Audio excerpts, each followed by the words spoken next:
Así es, Johanna, muy buenas tardes. Vamos a ver las claves, los puntos más importantes de ese proyecto de ley de financiamiento que viene a ser la reforma tributaria que empezaría a regir a partir de enero del próximo año. Vamos a ver la primera pregunta. ¿Para qué una ley de financiamiento? Puntualmente, Johanna y televidentes, hay que recaudar 14 billones de pesos que están faltando en el presupuesto de gastos que ya aprobó el Congreso para el próximo año. ¿Recursos para qué? Para educación, para salud, para la implementación de los acuerdos de paz. Y hay que proponer de dónde se van a sacar.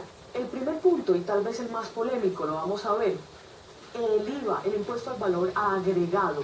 ¿Qué propone el gobierno? Actualmente nosotros tenemos tres IVAs, uno del 5, del 8 y del 19% en general.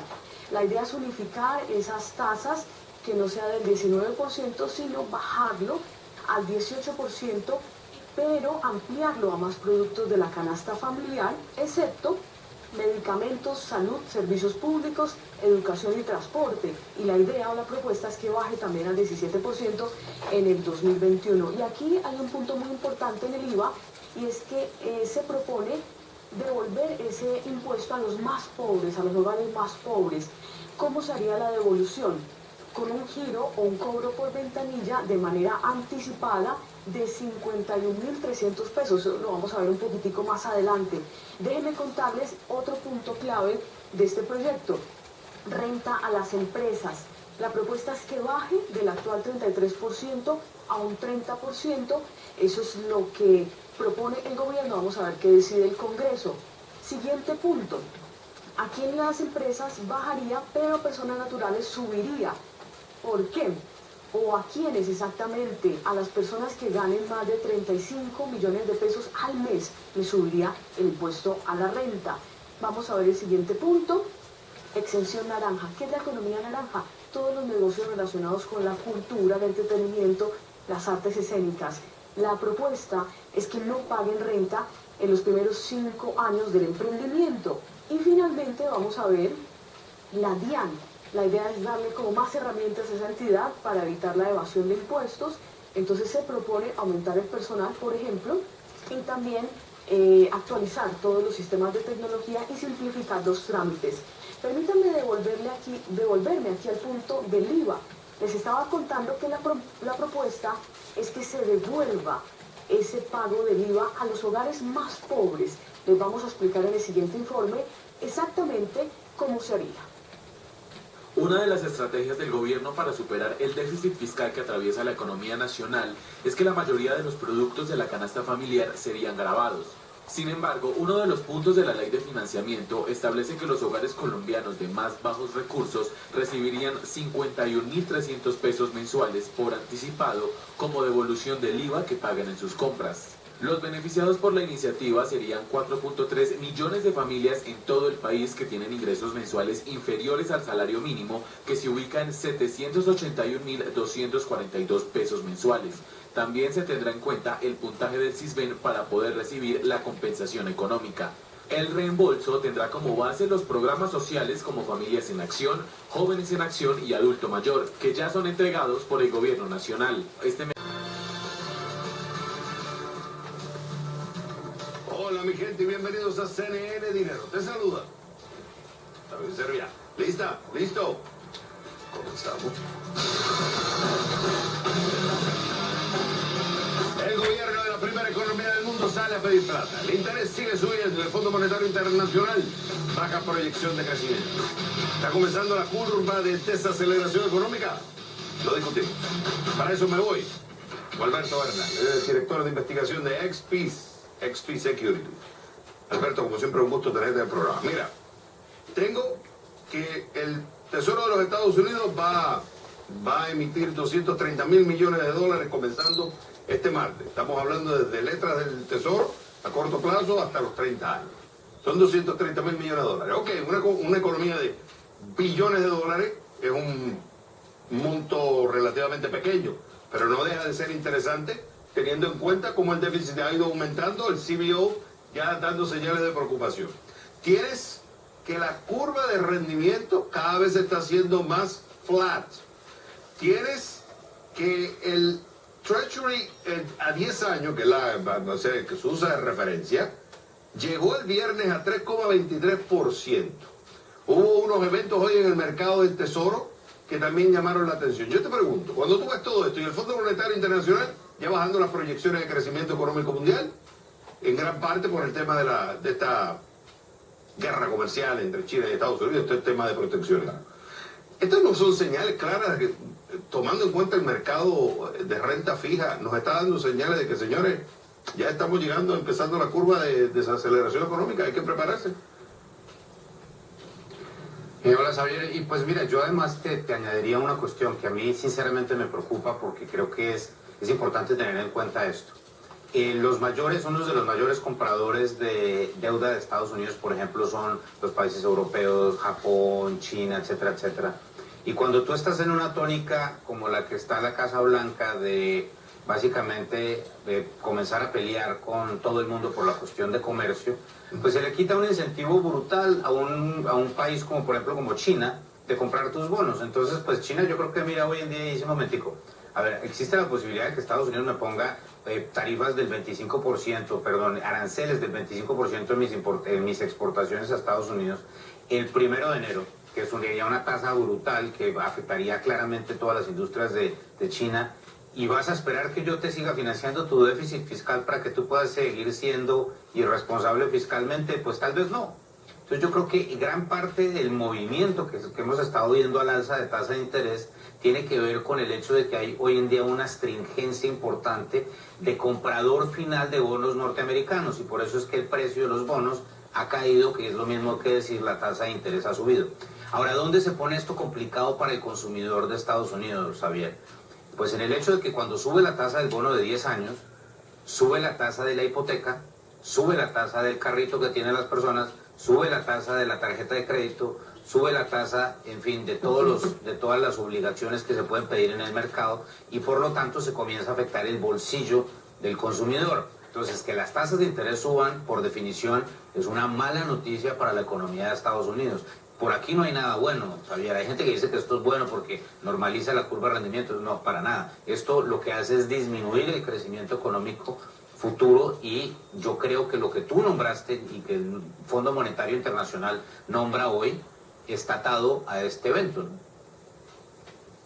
Ahora, no tan solo en Estados Unidos, también los gobiernos en Latinoamérica, las empresas en Latinoamérica, las corporaciones en Latinoamérica que se estuvieron financiando durante muchos años con el dólar barato. Ahora quiere decir que el dólar va a ser más caro y hay que pagar una deuda más alta, lo cual implica que parte de sus ingresos se van a tener que ir a pagar intereses de esa deuda o refinanciar, lo que quiere decir que van a tener que refinanciar más caro. Ahora, lo que es interesante, ¿por qué este tema es importante?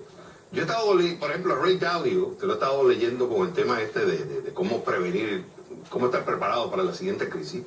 Hay una cosa que él da una señal que es la curva de rendimiento del bono. O sea, cuando tú tomas la renta fija del gobierno estadounidense, desde la letra hasta, digamos, el bono a 30 años, una de las lecturas que le dan es cuando esa curva está flat, cuando la reserva, ya es como que la Reserva Federal empieza a decir, bueno, señores, la tasa de interés tiene que subir, y eso va a ir teniendo un efecto negativo en el mercado accionario, y ahí empiezan como que a prepararse, decir, bueno, señores, vamos a tomar una posición más a la defensiva, vamos a ir, sea moviendo parte de la plata que tienes en renta fija, en acciones o en capital accionario, mover la renta fija, buscando lugares más seguros o industrias más a la defensiva. Entonces yo estaba viendo la curva, tú sabes que la curva diaria de rendimiento te la da el Tesoro de los Estados Unidos. Y estaba viendo que para octubre 9, la diferencia entre el de un mes y el de 30 años es de 120 puntos base. Pero cuando tú lo comparas con el mismo periodo del año anterior, la diferencia era de 185 puntos base. O sea, estamos viendo que antes era ascendente, se está haciendo inversa, no todavía sigue siendo hacia arriba, pero cada vez se está cerrando la brecha. Señales, entonces, podemos tomar eso como un punto de referencia, es decir, señores, hay que empezar a tomar, lo que yo digo es prepararse que viene la curva de desaceleración económica. Pues mira, Xavier, eso que tú acabas de nombrar es básicamente quizás el modelo más importante que utilizamos los analistas en el mercado para tratar de hacer una predicción válida sobre la recesión, sobre las futuras recesiones. ¿Por qué razón funciona este modelo? La verdad nadie entiende muy bien por qué funciona este modelo, pero que funciona, funciona. En todas las instancias, desde que se inició pues todo lo que tiene que ver con las finanzas, cada vez que se ha puesto la relación entre el bono de 2 años de Estados Unidos y el bono de 10 años de Estados Unidos en cero o negativo, o sea, básicamente que la tasa del bono de 2 años y la del 10 años son la misma, o que el 2 años es mayor que la de 10 años, en todas las instancias, con una única excepción que fue en 1994, ha habido una recesión de 6 a 9 meses después.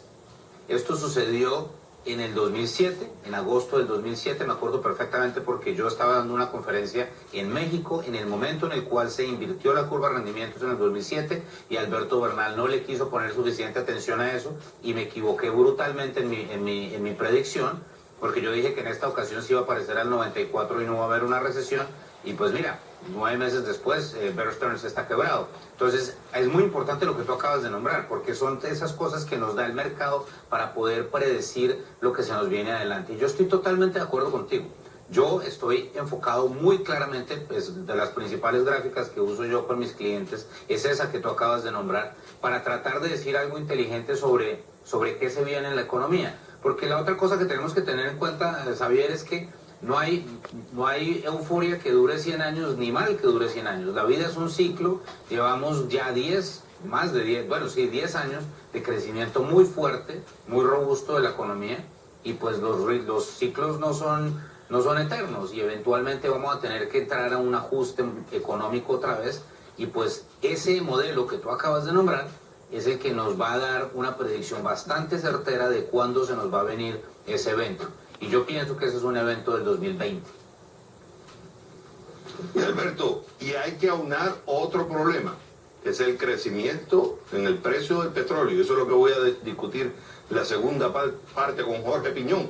Porque si el precio del petróleo sigue subiendo, eso puede acelerar la curva de desaceleración económica y ya estamos hablando de una recesión. Ahí ustedes escucharon, señores. Ese es Alberto Bernal, director de en Austin. Jorge, como siempre, un gusto tenerte en el programa. Mira el escenario.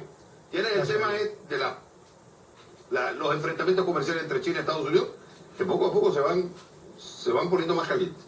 Tienes el tema del proteccionismo. Tienes ahora el Fondo Monetario Internacional proyectando una desaceleración económica. O sea, perdón, crecimiento económico menor, de 3,9% a 3,7%. Y en parte lo atribuye a estas tensiones y guerras comerciales entre China y Estados Unidos. Hay señales, ya se está viendo en la curva de rendimiento del Tesoro de los Estados Unidos, que estuvimos analizando en el bloque anterior. Y ahora viene el petróleo. Sale el director en televisión de la Agencia Internacional de Energía diciendo que los precios están en una zona roja y que es momento de que la OPEP, los miembros de la Organización de Países Exportadores de Petróleo, aumenten la producción, porque el precio del petróleo está muy alto. Y esto exacerba la situación económica global. Te pregunto, ¿está la OPEP en condiciones para subir? O sea, no, están en condiciones. ¿Tienen la voluntad política de subir la producción de petróleo? Bueno, yo creo que no es una voluntad política y tampoco es la OPEP. Estamos hablando en realidad de Arabia Saudita. Si ves a todos los países de la OPEP, ninguno tiene capacidad extra de producción, con la excepción de Arabia Saudita. Siempre se ha reportado que Arabia Saudita puede producir alrededor de 12 millones de barriles diarios de petróleo crudo y hoy está alrededor de 10.4. Supuestamente va a aumentar para el próximo mes a 10.7. Pero la capacidad máxima de Arabia Saudita de llegar a los 12 millones de barriles diarios nunca se ha comprobado, Javier. Este nivel al cual están ellos es el nivel más alto de producción de la historia de Arabia Saudita. Argelia no puede, Angola no puede, Nigeria no puede. Los países del Emirato Árabe, de Kuwait y Qatar ya están en el máximo de la producción. Venezuela va en dirección contraria. Así que en realidad no es la OPEP, es Arabia Saudita la única que tiene la llave para incrementar la producción de alrededor de 1 millón de barriles, por cierto, que es lo que hemos perdido de Irán en los últimos 6 o 9 meses. Y tienen las sanciones de Estados Unidos a Irán, que si se implementan, se estarían desapareciendo entre 500 a 1 millón de barriles diarios, lo cual es otro problema que traería en la ecuación. Por eso hay un problema de demanda y oferta. O sea, tienes una demanda que está incrementando y la oferta no está lo suficientemente alta como para justificar un precio más bajo, y por eso el precio se va disparando. Pero yo te pregunto, entonces, si la clave está en Arabia Saudita y en Rusia, ¿por qué no en Rusia, por ejemplo? Porque tampoco Rusia tiene. Rusia ya está en 11.2, quizás Rusia puede llegar a 11.3 millones de barriles diarios. Recuerda que necesariamente no es la capacidad de producción desde el punto de vista de las reservas petroleras. Los problemas de Arabia Saudita, por cierto, igual que de los Estados Unidos, que ahora ya estamos en un bloque de 11.1, un cuello de botella del cual no podemos salir, es la logística. Muchos de estos países no son las reservas o el potencial que tienen para producir petróleo. Son las estaciones de bombeo, son los ductos, las terminales, almacenamiento. Es toda una infraestructura que no está en su lugar.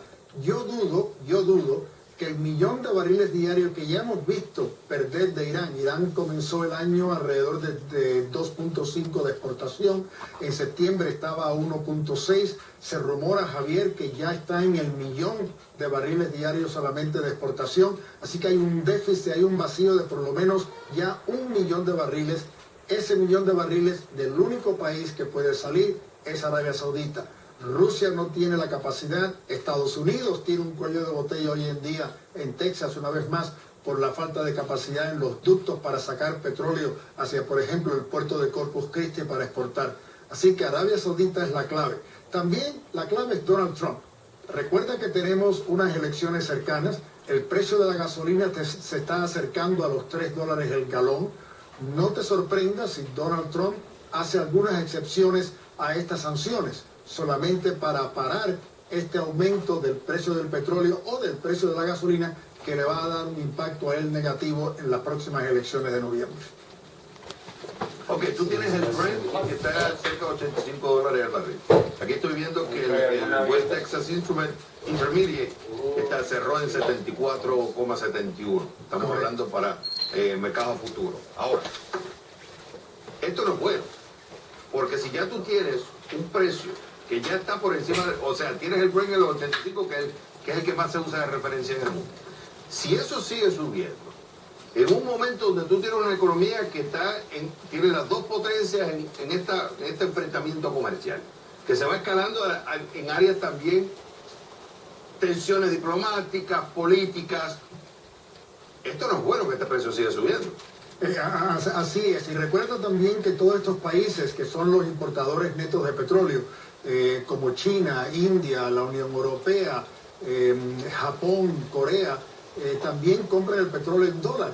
Así que el costo del petróleo hoy en día, en realidad, si lo miras desde el punto de vista del dólar, está ya casi cerca de los $100 el barril.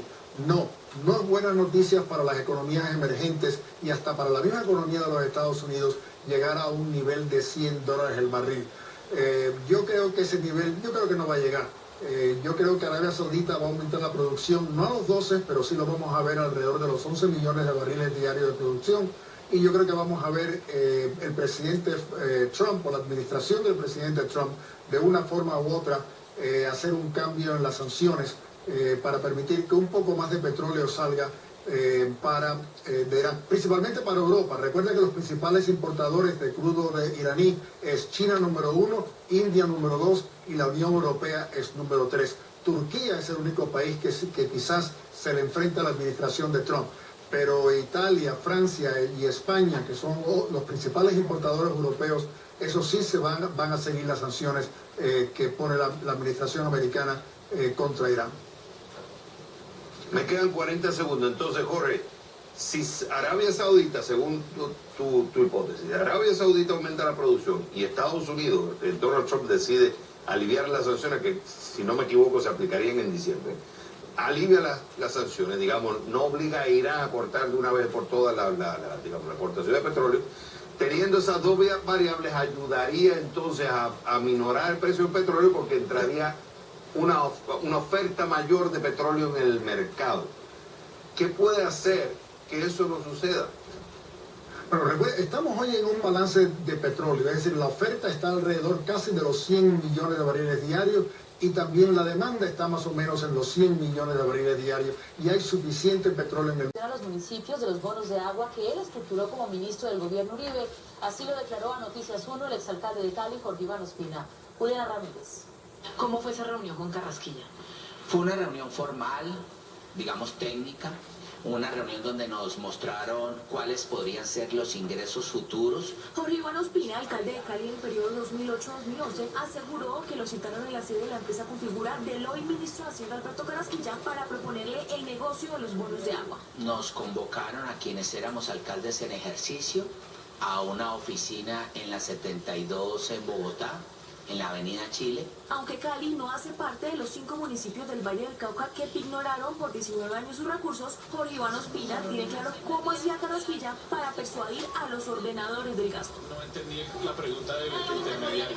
Una empresa de lobby contactaba a los alcaldes y les ofrecía la posibilidad de financiamiento para adelantar proyectos de agua.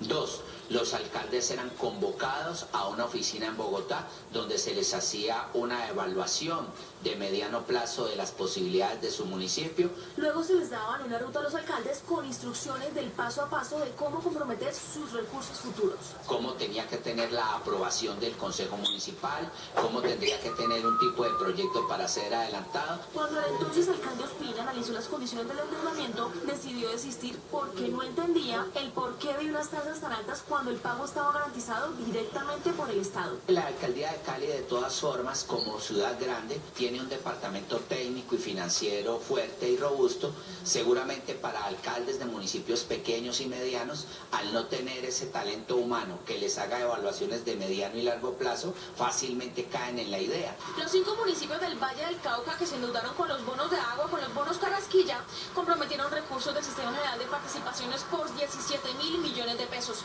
De estos, la mitad se fueron para Jamundí, municipio donde estas obras que se financiaron no fueron funcionales. Cámara de Comercio de Bogotá. Porque se está convirtiendo rápidamente en una empresa estrella para los analistas en el mercado de la marihuana. Se llama Canopy Growth Corporation, que según analistas de GMP Securities, tiene la oportunidad inmejorable de dominar el mercado global de productos de cannabis. Se llamaba Tweed Marijuana. Así se llamaba. Está basada en Ontario y, bueno, de vida apenas tiene 4 años. Fue fundada por Bruce Linton y Chuck Rifisi.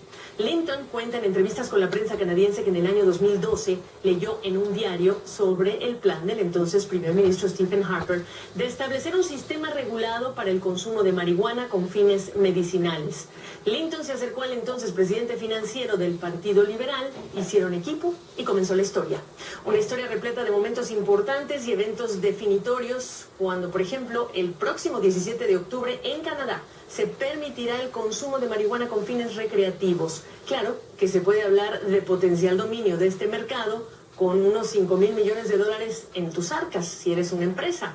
Recursos que le llegaron del estadounidense Constellation Brands, quien por cierto ya tenía un 9,9% de participación en Canopy, que habría adquirido en octubre de 2017 pagando 245 millones de dólares. Con la inversión adicional, Constellation se convirtió en el mayor accionista de Canopy. Y la movida subrayó la tendencia entre firmas de bebidas alcohólicas que buscan en el negocio de la cannabis parte de su crecimiento futuro, y esta vez con bebidas a base de cannabis. Y si hablamos de talento, analistas de GMP Securities describen la industria crecientemente atrae a individuos talentosos. Canopy, por ejemplo, tiene ejecutivos con conocimientos logísticos que llegaron de Amazon, de Walmart o Molson Coors y hasta Purdue Pharma, del sector farmacéutico. Así que Canopy es el nombre que hay que aprenderse para el futuro. Ya nos vamos. Gracias por haberme acompañado. Yo soy Gabriela Frías. Hasta mañana.